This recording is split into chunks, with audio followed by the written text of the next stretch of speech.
Ah, yeah, yeah, yeah. Ah, allô, aloha, allô. Et comment ça va? Comment allez-vous en ce jour d'aujourd'hui, de today, de Lium, du jour là même que il est là en fait. Et oui, encore une fois, toujours au moment où je décide d'enregistrer quoi que ce soit, de faire quoi que ce soit de ma life, il y a toujours mon corps qui me dit.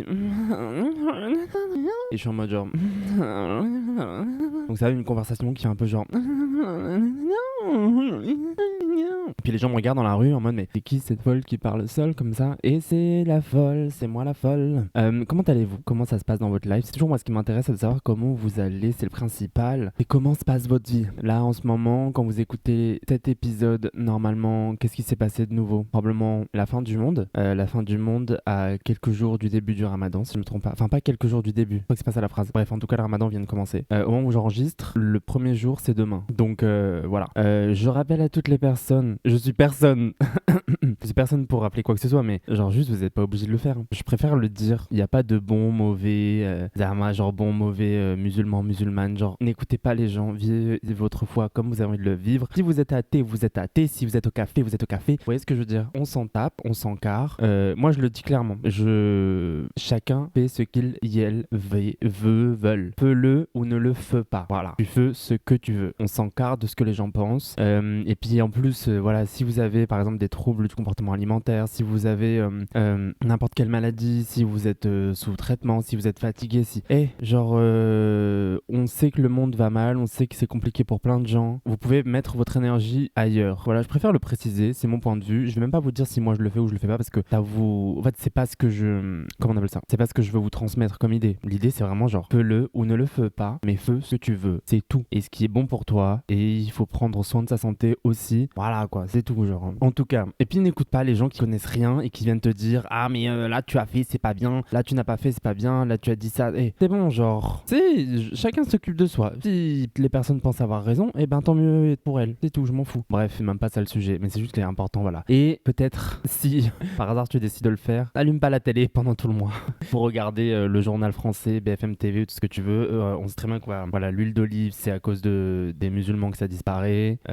Les œufs très probablement, je sais pas s'ils ont dit que c'était à cause des musulmans, j'en sais rien, enfin bref, tout est à cause des musulmans, donc voilà, ça sert à rien de se mettre des choses dans la tête qui vont rajouter, cette phrase voulait rien dire, vous comprenez ce que je veux dire. En tout cas, moi de mon côté, comment ça va? En vrai ça va, toujours un peu fatigué, mais sûr c'est ma life d'être fatigué, MDR, mais non, là je suis allé courir tout à l'heure, hier j'ai couru, alors attends, hier j'ai couru et j'ai découvert un deuxième souffle. Alors un deuxième souffle, vous allez me dire the fuck, en fait j'ai failli m'évanouir.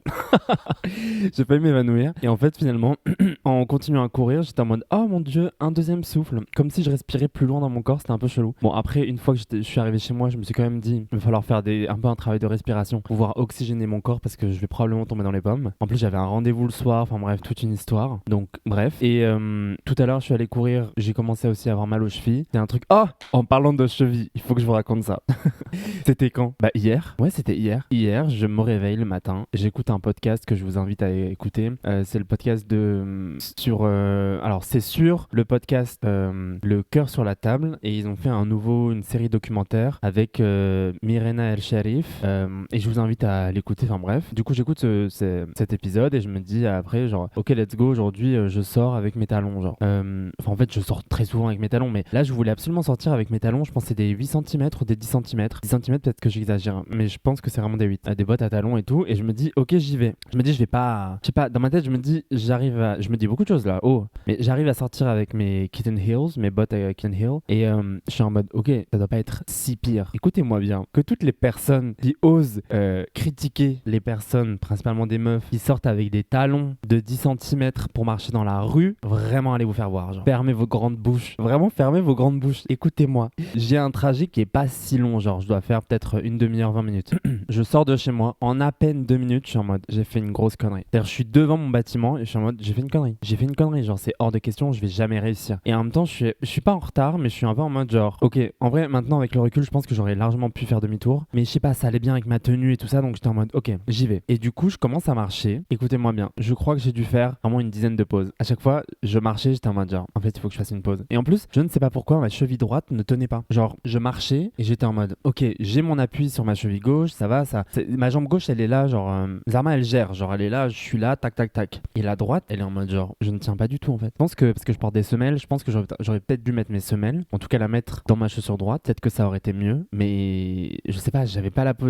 Pourtant j'avais mes semelles dans mon sac parce que je suis obligé de les mettre pour quand je marche d'habitude, et du coup je les prends pour travailler quoi, quand je mets mes baskets, parce que c'était pas du tout ma tenue de travail. C'est aussi pour ça que je l'ai fait, je me suis dit ok, je marche juste sur le trajet, une fois que j'arrive, je me change de toute façon. Et mais non, mais vraiment, genre, c'était ridicule, j'étais en train d'attendre le métro avec les jambes qui claquaient, mais genre vraiment qui tremblaient, parce qu'en fait, quand je vous dis que c'était une séance de sport, je suis arrivé au taf, j'étais mais en transpiration de ouf, je me suis dit mais c'est pas possible, on dirait je viens de faire une séance de sport, je marchais sur la pointe de mes yeux, j'étais en mode mais c'est pas possible, et enfin vraiment ça m'a fait mal, et j'étais en mode mais c'est pas, vraiment j'étais en mode c'est pas possible, je m'attendais pas à ça, je me suis dit je vais peut-être galérer, mais pour être très honnête je me suis dit je risque de galérer, mais pas forcément d'avoir mal, mais en fait là j'avais carrément mal quoi, j'étais debout, je prenais des positions comme ça dans le métro en Zarma, genre tu sais, je fais la belle et tout, alors qu'en vrai mes pieds ils étaient en souffrance, et j'étais en mode mais je ne peux pas craquer, pas maintenant. Et plus je me rapprochais du travail, plus c'est comme quand tu cours et que t'as ou que t'as un devoir à rendre ou un truc, bref une deadline, et genre plus tu te rapproches de cette deadline, plus t'es en mode je vais pas y arriver, je veux m'arrêter maintenant, tu sais, c'est de plus en plus dur, et vraiment plus je me rapprochais de mon taf, plus je faisais des pauses et je disais à haute voix avec mon téléphone, j'étais en mode genre ah mon dieu mais c'est quel, oh là là c'est pas possible, je ne fais que me perdre, c'est quoi la direction pour pouvoir, ce n'est pas possible, où est la direction, mais je le disais à haute voix, genre comme ça les gens, je sais pas, dans ma tête je me disais ok, comme ça les gens pensent qu'en fait j'ai pas mal aux pieds, mais que je suis perdu, je sais pas si vous voyez ce que je veux dire. Bref, ce fut une expérience que je vais réitérer car j'ai envie absolument de réussir à marcher avec ces chaussures, je veux pouvoir vraiment mettre des talons et genre fly dans la rue et peu importe, tu vois ce que je veux dire, je veux pas du tout galérer, mais d'après ce que j'ai compris, la dernière fois j'ai regardé un TikTok, il faut muscler et tout, ses mollets, enfin ses chevilles, et moi pour le coup mes poignets et mes chevilles, je sais pas s'il faut que je prenne du calcium ou j'en sais rien, mais vraiment c'est les endroits de mon corps, ça tient pas du tout. Bref, en tout cas, pour passer sur un côté un petit peu plus drôle, aujourd'hui je voulais vous parler de mon anxiété. Mais en fait, en vrai, c'est vrai, on va rigoler. Enfin, je sais pas si on va rigoler. Déjà, trigger warning, voilà, on va parler d'anxiété. S'il y a des gens qui veulent pas écouter, bah n'écoutez pas, je peux comprendre, je l'entends tout à fait, il y a pas de problème, on se retrouve la semaine prochaine. Pourquoi je parle super vite comme ça? Mais sachez qu'en tout cas, la manière dont on va en parler, c'est que je vais juste vous raconter des anecdotes de crise d'anxiété ou de moments d'anxiété qui, avec le recul, sont quand même genre un peu drôles. Enfin, moi, je les trouve un peu drôles quand même. Et parce que j'avais la flemme, je veux dire, c'est très bien, mais il y a des gens, voilà, qui témoignent de leur anxiété, il y a des gens qui, qu'on appelle ça, parlent de l'anxiété, étudient de l'anxiété, enfin, font des vidéos sur le sujet, tu vois, genre, comment dire, pour accompagner, pour aider les gens. J'avoue que là, ça va pas vraiment être un truc comme ça, c'est plus, bah, en fait, ça fait partie de ma vie, ça en fait un peu moins partie aujourd'hui, mais ça en a fait partie pendant un long moment, si ce n'est toute ma vie, et du coup, genre, voilà, c'est juste, ça fait du bien aussi de rigoler, de pas toujours être dans un truc de c'est la fin du monde, je vais jamais réussir à vivre autrement, quoi. Donc, et je pense que c'est aussi pour ça que je me permets de le faire aujourd'hui, c'est parce que je sais que comme ça fait un petit temps que ça m'est pas arrivé, et ben, c'est un peu genre pour célébrer le fait que ça m'est pas arrivé depuis un moment. Je dis ça va m'arriver dans 2 minutes, mais enfin voilà quoi. Donc il n'y a pas vraiment d'ordre, je préviens tout de suite, il n'y a pas d'ordre, il n'y a pas de genre en mode celle-ci elle est plus drôle, celle-ci elle est moins drôle. J'ai fait une liste, je vous dis comment ça s'est passé. En gros, j'ai eu cette idée d'épisode, je crois la semaine dernière, et le soir j'arrivais pas à dormir parce que j'avais tout l'épisode dans ma tête et toutes les anecdotes, et je me suis dit je vais tout noter, et depuis je n'ai pas ouvert la note. Donc voilà, la note s'appelle anecdote drôle anxiété. Je pense qu'on va commencer par un truc simple, c'est toutes les fois où j'ai oublié des conversations. Je sais pas pourquoi je rigole. En fait, moi, je vais rigoler pour tout parce que je trouve ça vraiment quand même hilarant. Mais je me rappelle de moments vraiment dans ma vie où, ok, par exemple, une fois, je travaillais dans un magasin et j'ai une amie qui vient, mais tu sais, j'étais pas prévenu qu'elle allait venir. Et moi, je ne sais pas pourquoi, quand il y a des choses, quand je suis pas au courant, je panique. Plus trop maintenant. La dernière fois, j'ai une pote qui est venue sur mon lieu de travail. Elle m'avait prévenu, mais même ça m'a rien fait. Une autre fois en plus où j'avais pas été prévenu, pareil, ça m'a rien fait. Ça m'a fait du bien aussi. C'était cool de voir une autre amie. Mais là, cette fois-ci, je sais pas. Je pense que c'est lié peut-être à la honte. Je sais pas trop quoi, mais en tout cas, elle est arrivée et quand je vous dis qu'elle a commencé à me parler et je disais des mots comme ça, et à la fin, vraiment, je me vois dire à haute voix, mais je n'ai rien compris de ce qui s'est passé. En fait, je suis tellement dans le truc de panique que je ne me souviens de rien de ce que je raconte. Moi, je trouve ça un peu drôle. C'est-à-dire qu'il y a vraiment des moments dans ma vie où les gens ils parlent et moi je suis en mode genre ouais, bien sûr et tout là. Et quand je parle, je suis en mode j'ai juste fait semblant. Genre c'est comme un logiciel, tu sais, où t'appuies sur un bouton, t'es en mode ok, conversation. Donc là, tu sors des trucs un peu banals et tout. Tu fais la conversation, t'écoutes les mots importants pour juste pouvoir rebondir, mais en fait tu n'auras rappelle de strictement rien du tout. Et c'est vraiment le genre de choses que je fais déjà très souvent, mais aussi quand je suis pris en surprise, genre, et ben très souvent c'est ce qui se passe. Et après je me souviens de rien, mais rien du tout. Ou bien je m'en souviens, mais genre, tu sais, 2 jours après, je suis en mode ah oui, c'est de ça dont on a parlé. Tu sais, le temps de processer je sais pas, la panique quoi. Ok, autre chose, la fois, donc la note elle s'appelle les retirer tous les piercings d'un coup. Je n'ai pas compris cette note, mais je connais l'anecdote. L'anecdote c'est, alors je ne sais même plus pourquoi. Comme vous le savez, je sais pas si vous le savez, mais en tout cas moi je kiffe les piercings. Genre j'ai des piercings sur WAM, j'en ai plusieurs. Et je crois qu'à l'époque j'avais quoi comme piercing? J'avais le nombril, le téton gauche et l'hélix. Et en plus des boucles d'oreilles. Et un soir, mais ne me demandez pas pourquoi. Je crois que c'est parce que j'avais appris qu'une des perceuses, une des tatoueuses de l'endroit où je me faisais percer avait eu des propos racistes et tout. Et donc j'étais en mode genre, ça me perturbait énormément d'avoir un truc sur mon corps qui avait été fait à cet endroit-là. Et je crois que c'était lié aussi à un autre événement dans ma vie où juste il y a une personne qui avait touché mon piercing. Enfin bref, une autre histoire. Mais du coup, je ne sais plus très bien ce qui se passe, mais je sais que je suis dans mon lit et que d'un coup, je décide que tous mes piercings doivent disparaître. Genre, je ne les supporte plus. Alors qu'ils ont rien fait, hein. Il se passe rien de différent. Je ne les supporte plus. Et là, je commence. Je commence à vouloir les retirer. Sauf que je sais pas s'il y a des gens qui ont déjà eu des piercings, mais il y en a parfois, c'est compliqué à retirer quoi. Par exemple, un hélix, je crois qu'il était encore en cicatrisation, mais genre la boule, j'arrivais pas à la tourner. Mon téton, c'était complètement cicatrisé, mais du coup, c'était un piercing que j'avais pas changé depuis que je m'étais fait percer. Le nombril, c'était pareil, et du coup, c'était des choses qui étaient. Enfin, les boules, elles étaient serrées quoi. Et là, je commence à marcher dans toute ma maison, en train de trouver des trucs pour retirer, j'arrive pas et tout. J'essaye avec, torchon, machin, j'arrive pas. Et là, je me dis, ok, let's go. Je vais dans un endroit dans la buanderie. Je prends, même pas une buanderie, bref, je vais à un endroit où il y a des outils, des outils de bricolage, et je prends 2 pinces. Vous savez, c'est des grosses pinces, soit pour couper un fil de fer, soit pour tourner comment on appelle ça, un boulon, enfin voilà. Et je suis là, à poil, pas à poil, mais vous comprenez, devant un miroir, en train de mettre. Mais vraiment, on aurait dit que j'allais m'électrocuter, que je faisais un truc chelou sexuel pour aller m'électrocuter les tétons. Mais j'étais avec 2 pinces, une de chaque côté de mon téton, en train d'attraper les boules du piercing et à tourner en essayant d'ouvrir. J'arrivais pas à ouvrir, je me dis c'est pas possible, c'est pas possible. Et puis après, hop, j'ai réussi. Et là, hop, je retire mon piercing. Mais vraiment, une barjo, genre. Mais si je vous dis, je dis barjo, genre, je le dis pas de manière négative. Aujourd'hui, je sais très bien que voilà, à ce moment-là, j'étais juste dans une crise de panique, probablement de paranoïa ou j'en sais rien. Mais genre, sur le moment, quand je vous dis que je ne voulais plus de ces trucs sur moi, c'était impossible. Après, j'essaie de retirer mon piercing au nombril, j'arrive pas, j'essaye, je retourne pareil, hop, finalement j'arrive. Et après, il y a l'hélix sur mon oreille. Sauf que mon oreille, bah du coup, je le vois pas très bien. Et j'arrive pas à retirer et tout. Et donc là, je vais voir ma mère, je dis s'il te plaît, est-ce que tu me le retirer? Elle me dit ok, mais genre en mode ok, je te le retirerai, genre ok, je te le retirerai. Et je lui dis non, est-ce que tu me le retirer maintenant? Elle comprend pas trop, bref. Et elle me le retire, sauf que c'est galère. Et donc ça me fait un peu mal et tout, enfin bref. Mais cette anecdote, il y a pas de chute, hein. Je crois que la seule chute, c'est qu'au moment où tout était parti, je me sentais mieux et j'étais vraiment en mode mais je crois que j'ai envie de les remettre. Et j'avais envie de me frapper quoi. Donc je les ai pas du tout remises. Et là, je crois que c'est la vraie chute. La vraie chute, c'est que quelques temps après, j'ai refait le piercing au nombril. Je l'ai pas fait. Ah si, je crois que je l'avais refait au téton aussi. Oh ah mais oui, je l'avais refait au téton. Et après le téton, je l'ai retiré. J'avais refait au téton et j'avais refait l'hélix. Je les avais refait. Et oui, j'ai payé. Enfin, c'était ridicule. Et je les ai refait au même endroit. Je les ai refait au même endroit. Parce qu'en plus, je crois que l'anecdote sur la tatoueuse raciste, c'était après que C'était après. D'ailleurs, je me rappelle très bien, je marchais un peu et j'étais en mode ouais, je pense que je vais les retirer. Ma mère, elle m'a dit mais tu les as retirés, tu les as refait, pourquoi tu veux les retirer encore? Et là, je lui ai dit mais parce que la tatoueuse machin, raciste et tout. Et ma mère, elle a explosé de rire en me disant mais c'est quoi le rapport, genre? C'est quoi le rapport?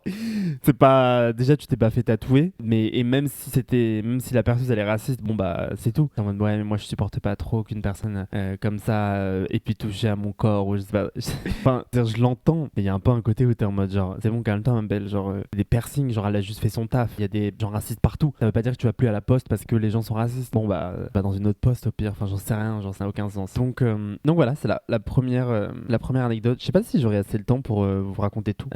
Deuxième anecdote, elle s'appelle Est-ce escaliers, plan cul. Ok, je vous fais le contexte. Je suis à Berlin. Je suis resté qu'une semaine. Je suis à Berlin, ça allait pas très loin dans ma vie. Je suis en mode, ok, vas-y, je vais voir un pote à Berlin. Long story short, ce pote, j'allais dire divorce, pas du tout, mais se sépare de son mec et avec son mec, je comprends trop. Enfin, en tout cas, ça va pas très bien. Du coup, je peux pas loger chez lui. Donc, je prends un hôtel. J'ai vraiment pas beaucoup de tal, mais bref, c'est la vie. Je prends un hôtel et du coup, je passe mes journées à voir personne et à juste genre me balader dans Berlin. Je suppose, hein, je dis pas le contraire, que Berlin est une très belle ville et que, mais en fait, moi, je connais pas parce que quand j'y étais, j'y allais pas bien, donc je pense que je kiffais pas. Et c'est l'hiver et du coup, j'étais vraiment en mode genre, bah, en fait, je crois que j'aime pas cette ville, quoi. Mais en vrai, je connais pas. Et j'ai une amie qui habite à Berlin qui passe son temps à me dire, mais viens, ça a l'air c'est extraordinaire, viens. Genre, enfin bref, qui vit sa meilleure vie vraiment depuis qu'elle a déménagé là-bas. Bon, elle a déménagé pour du taf, donc c'est pas, je veux dire, elle a pas déménagé pour les vacances, quoi. Mais du coup, voilà. Donc, tout ça pour dire, c'est que je me retrouve dans cet hôtel et là, je me dis, ok, let's go, je vais télécharger Grindr pour rencontrer des gens, quoi. Parce que justement, cette amie, et c'est pas le seul, mais vous savez que cette amie, elle va rencontrer des mecs sur Grindr qui après t'es devenu ses amis, quoi. Pas forcément juste une question de plan cul, quoi. Et du coup, je suis en mode, ok, let's go. Je vais sur l'application. Ça faisait des années que j'avais pas mis les pieds sur cette application, je crois. Je me rappelle plus très bien sa date. Et je discute avec un mec, genre le boug est pas laid, le boug est mignon d'ailleurs, et let's go, quoi. Et donc, je crois qu'on discute. Je parle allemand, mais genre un biche vraiment très peu, donc on discute en anglais. On finit par prendre un rendez-vous. Et honnêtement, genre le soir, tu vois, j'ai pas grand chose à faire moi de mes journées en vrai. Donc le soir, j'arrive à l'hôtel, je me prépare et tout, je me fais genre beautiful bitch et je décide de sortir. J'y vais, trouve son adresse, j'arrive chez lui, enfin, je monte les escaliers et tout, il m'ouvre. Bon, déjà j'arrive, le bouc est torse nu. En vrai, genre, il y a pas de problème parce que on a discuté ensemble sur Grindr, donc je comprends aussi genre la vibe, tu vois. Mais il faut savoir que moi, à ce moment-là, c'est la première fois de ma vie, non pas de ma vie, c'est la première fois depuis des années que je rencontre un bouc, genre, et surtout par Grindr, c'est la première fois. C'est la première fois. C'est la première fois. Et du coup, je me dis, tu sais, moi, je suis un peu genre, what about, hello, how are you, where you been, bitch. Non, mais genre, je suis un peu en mode genre, vas-y, on se dit bonjour, on discute, tu vois, genre, on va pas tout de suite se sauter dessus. Et puis de toute façon, c'est pas possible pour moi à ce moment-là. On va pas sauter dessus, ma belle. Je rentre, il est en train de boire un verre de vin, il me dit, est-ce que je bois quelque chose? Et là, je sens. À la seconde où je rentre chez lui, je sens l'anxiété qui monte, je commence à avoir chaud. Ah là là. Et en plus, c'est paradoxal parce que aujourd'hui, moi, je me sens très bien dans ma vie et dans mon corps de mieux en mieux. Enfin, je suis en apaisation. Je suis apaisé de plus en plus avec moi, tu vois. Mais à l'époque, quand je vous dis que j'étais un putain de pain, ma belle. Non, mais écoutez-moi bien. J'étais un pain, genre un pain mince. Par la suite, j'étais un pain musclé. Et aujourd'hui, je suis un pain tout court, ma belle. Mais j'ai toujours été un pain à la base des bases. Mais là, j'étais pain mince, tu vois. Mais dans le sens où, genre, vraiment, tu vois, genre, pain, mannequin sans forcer. Tu vois ce que je veux dire? Et donc, le bouc, je suis à son goût et tout, nanana. Et au début, on discute, tu vois. Et en fait, il m'explique. Tu sais, je lui dis, bah, moi, c'est la première fois que je rencontre quelqu'un sur Grindr. Il me dit, ah, mais c'est bizarre. Enfin, quand même, tout le monde connaît pas un seul gay qui a pas utilisé Grindr. Parce que avant. Enfin, bref. En gros, aujourd'hui, je me considère plus comme une personne non-binaire. Mais bref.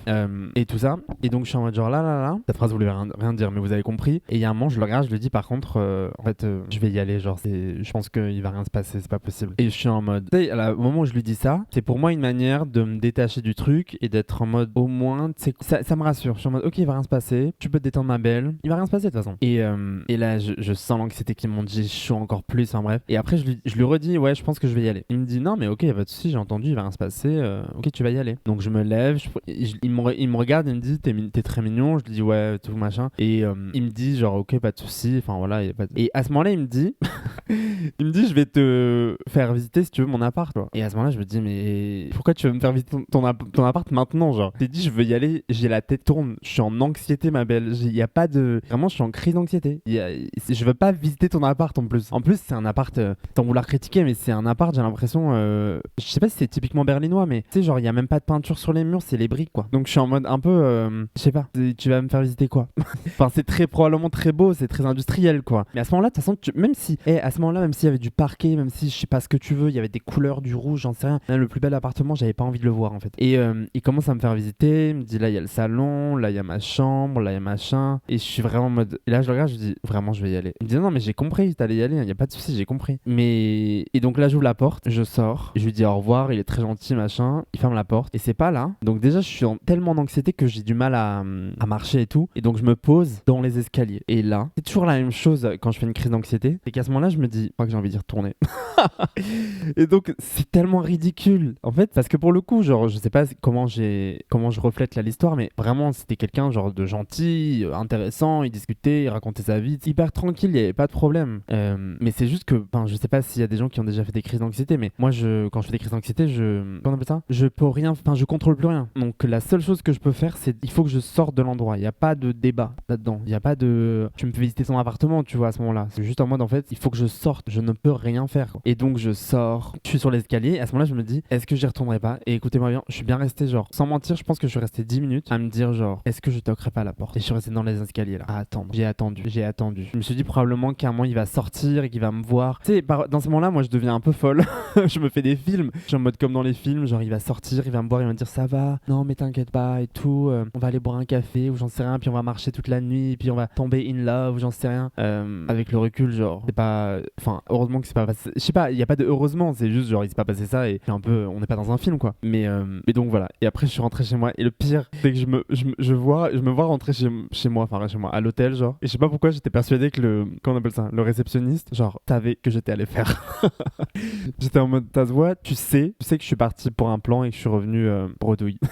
Donc voilà. Et après, moi, il faut savoir qu'une fois que la crise d'angoisse est passée, genre, après, je rigolais quoi. J'étais en mode, mais t'es complètement barjou, ma belle. Enfin, t'es pas barjou, encore une fois, je le dis de manière très positive et je veux dire avec beaucoup de bienveillance et d'empathie et comment on appelle ça, de respect et d'amour pour moi quoi. Mais c'est juste, sur le moment, t'es un peu en mode genre, oh là. Enfin bref.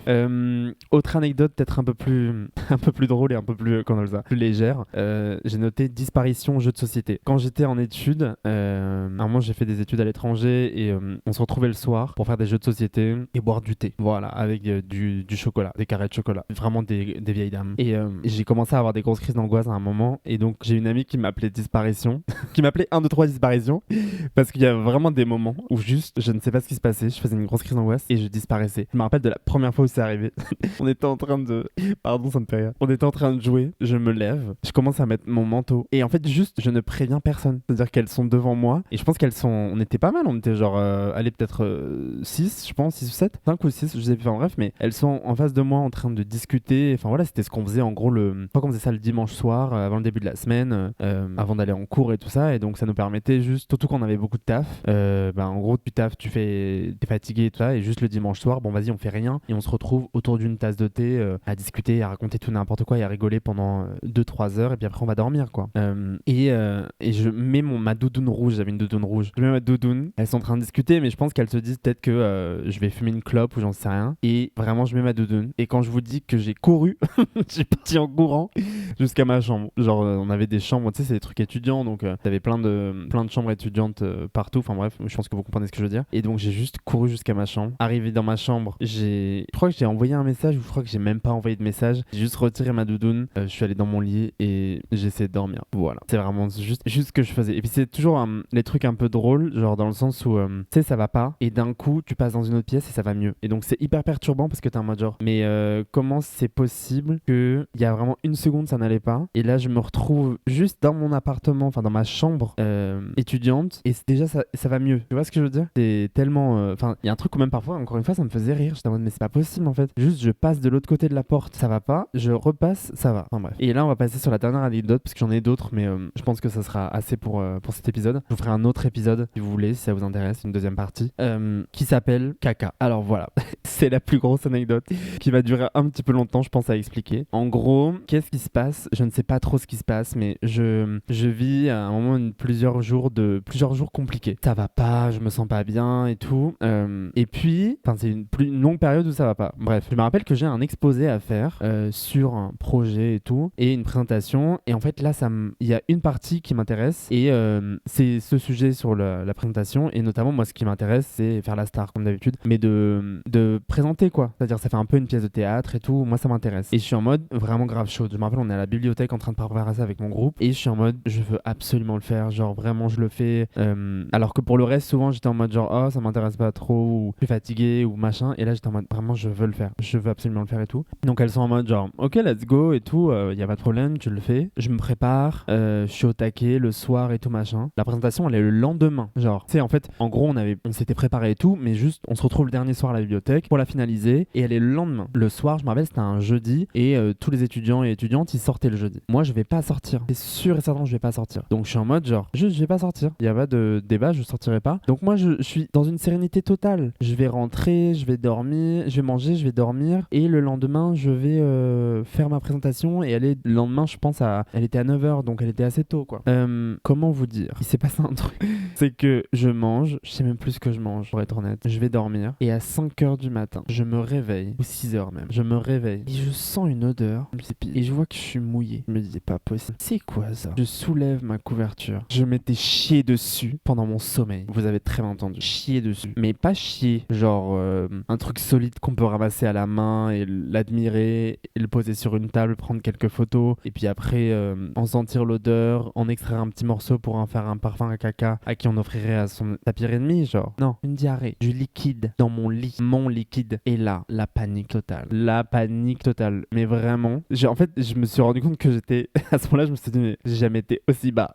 Vraiment, je me suis dit, je n'ai jamais été aussi bas. Je prends mes draps. Il est 5h30 du mat. Je vais sous la douche. Je sais pas quoi faire d'autre, en fait. Je prends mes draps. En fait, je crois que c'est... D'abord, j'y vais sous la douche, mais avec mes vêtements. Enfin, tu sais, je veux tout nettoyer, que tout disparaisse. Genre, après, je prends mes draps, je vais sous la douche, je les passe un coup sous la douche, je me dis peut-être que ça va partir. Et là, je me rends compte que, encore une fois, j'ai précisé, c'est pas solide. Donc, ça a tout traversé. Et visiblement, je nageais dans ce caca depuis un moment.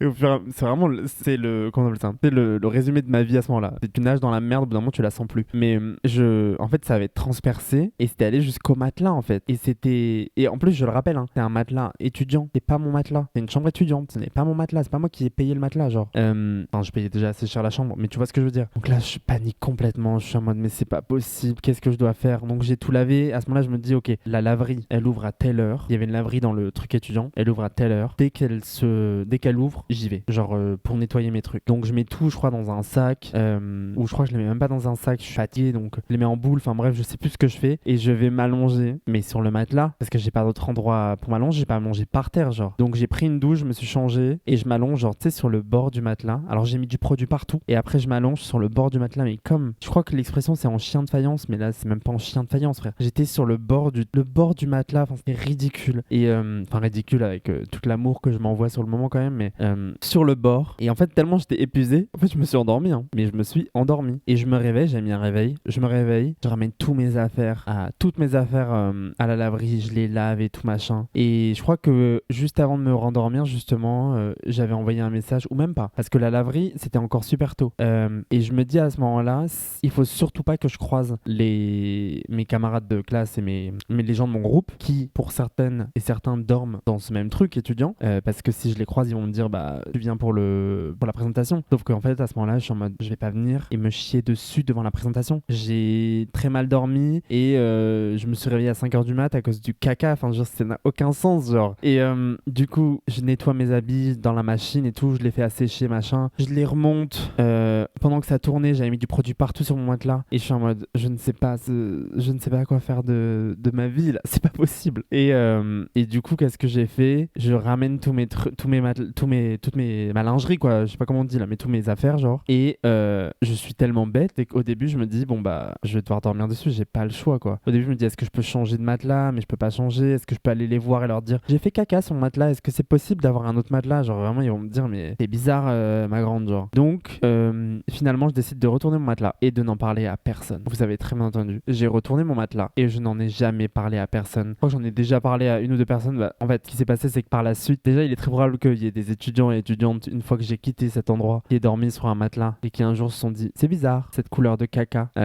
Mais j'espère que le matelas a été changé depuis. Il y a longtemps, hein, quand même. Plusieurs années. Vraiment plusieurs années. Mais du coup, après ce qui se passe, je saurais jamais si j'ai fait une crise d'anxiété ou si j'ai eu une intoxication alimentaire. Mais par la suite, pendant 12 jours, j'ai compté, hein, 12 jours, impossible de manger quoi que ce soit ou de boire quoi que ce soit sans avoir la diarrhée. J'étais en mode, mais c'est pas possible, wesh. Donc j'étais toujours là avec en train de me dire, mais j'ai besoin de savoir où sont les toilettes, je peux pas. Bref. Et pourquoi je dis qu'il y a un côté drôle? C'est la chute, elle est drôle. La chute, c'est qu'un jour, ça va plus, genre je suis fatigué et tout. J'appelle ma mère, je lui dis, je suis là en train de pleurer, je dis, hé, qu'est-ce que je fais? Elle me dit, bah rentre, wesh. Bon, elle me dit pas comme ça, mais bref, elle me dit de rentrer. Je me dis, bon, ok, là il y a des vacances et tout, j'avais pas prévu de rentrer, mais vas-y, je vais rentrer. Je prends un billet d'avion, je rentre. Parce que oui, c'était à l'étranger, j'ai dit. Je l'ai dit ou pas? Après, c'était en Europe, hein. Je rentre. rentre, les billets étaient pas chers, je rentre. Quand je vous dis, j'arrive, écoutez bien, j'arrive à l'aéroport de Beauvais. Alors, il y a une autre anecdote pas très drôle qui se passe avant que je monte dans l'avion, mais ça, on en parlera à un autre moment. Et j'arrive dans la voiture de ma mère. À la seconde où j'arrive, je suis tout sourire. Et je la rage, je lui dis, maman, j'ai faim. Et elle me dit, mais c'est pas genre 12 jours que t'arrives pas à manger. Là, on va aller à l'hôpital pour voir, parce que j'avais pris des rendez-vous justement pour voir comment ça allait et tout ça. Parce que c'est pas normal de pas réussir à manger pendant 12 jours et de chier tout le temps, genre.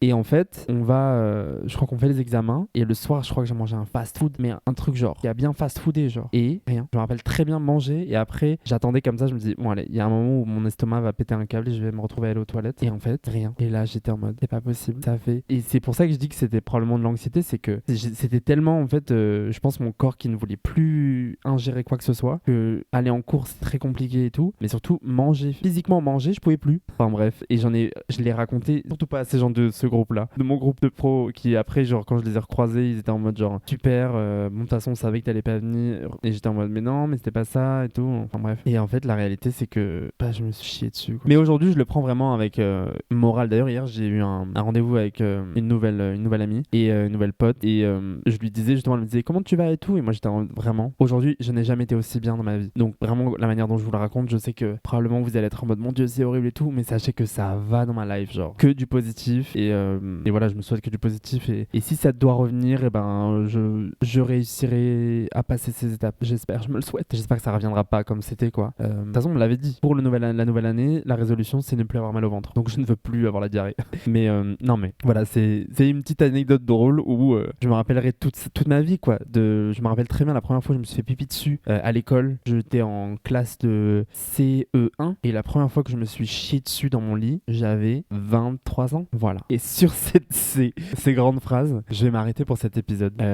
En tout cas, je vais quand même le dire, mais j'espère que si vous dealez en ce moment avec de l'anxiété ou un jour avec de l'anxiété, sachez que vous pouvez vous faire aider, que je connais pas le nom, mais je sais qu'il y a des assurances, comment ça s'appelle? Les mutuelles. Des mutuelles qui remboursent une partie des rendez-vous chez les psychologues ou les psychiatres, essayez de vous renseigner et surtout parlez-en autour de vous. Je sais que moi à l'époque c'était un peu compliqué d'en parler, mais sans vouloir dire que je suis une personne exceptionnelle, je sais que maintenant j'ai des amis qui, enfin pas maintenant, mais quand j'ai eu des amis qui avaient de l'anxiété, le fait pour elles et eux de pouvoir parler à une personne qui comprenait en fait ce que les gens disaient et que c'est pas juste, justement je disais pas t'es folle comme je peux le dire pour rigoler là dans cet épisode, je sais que ça aide. Donc et moi aussi de pouvoir à un moment avec certaines personnes d'être en mode ok, si je fais ça par exemple tout à l'heure je vous racontais cette anecdote drôle où je disparaissais, j'ai 1, 2, 3 disparitions, mais en vrai bah justement après la première fois où c'est arrivé, le fait d'avoir été un peu genre cloque comme ça, genre qu'on me c'est-à-dire qu'on m'a vu disparaître, et ben j'étais un peu en mode genre bah je suis obligé d'en parler, et du coup on a eu cette discussion où j'étais en mode bah si par exemple on va boire un verre, on va faire la fête ou machin, si à un moment je disparais ou je me forcerai moi à vous envoyer un message que vous ne vous inquiétiez pas, mais c'est très probablement que juste il faut que je rentre chez moi. Donc après si vous voulez me raccompagner, vous me raccompagnez, mais vous n'êtes pas obligé de mettre fin à votre soirée, enfin voilà quoi. Donc prenez soin de vous, je vous embrasse très fort comme d'habitude, et si vous dealez avec ça,